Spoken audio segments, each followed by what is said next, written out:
have to do this. But obviously you feel a sense of responsibility. And you're not like some people when they climb up the ladder. A lot of times when people climb up the ladder, they get up to the top, get over the fence, and then they pull the ladder up and burn it. I thank you for not only leaving the ladder, but putting down some other ladders so that more can.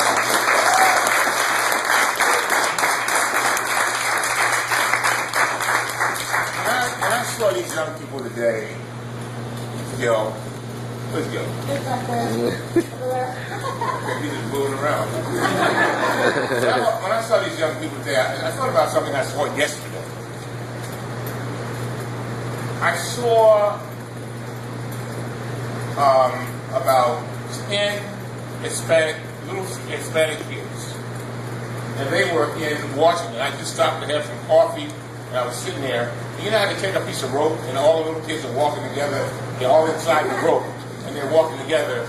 And I said to my wife when I got home, I said, you know, I looked at those little kids, and I could not help, because as I was looking at them, Senator Ramirez, I was also looking at, this is the day before yesterday, looking at a headline that said 10 million Hispanic voters will be suppressed from voting.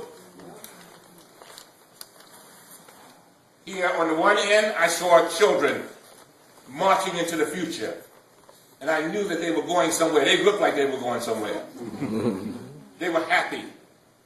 On the other end, I saw Dr. Reese, a headline saying, we want to cancel out their futures. Don't even want to give their mother and father an opportunity to vote. Something is wrong with that picture. And I cannot come as an elect. It would be political malpractice if I came here and said, we must vote. We must vote. I don't care who you vote for, but we must vote. Because obviously there are people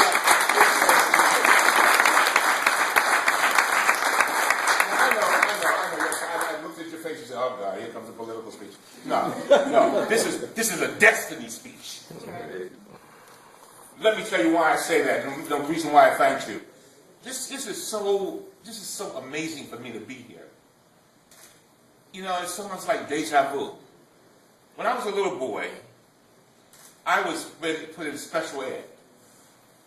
My mother and father only had a second grade education. They had come from Manning, South Carolina.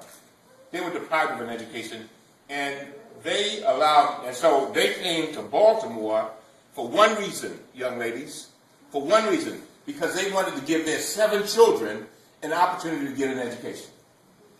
They did that before we were born. Because they knew that education was the one thing that would bring us out of poverty. They knew that.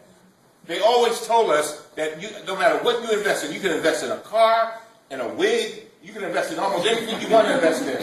But there's nothing that is more likely to guarantee you upward mobility than a degree. That's right. Nothing.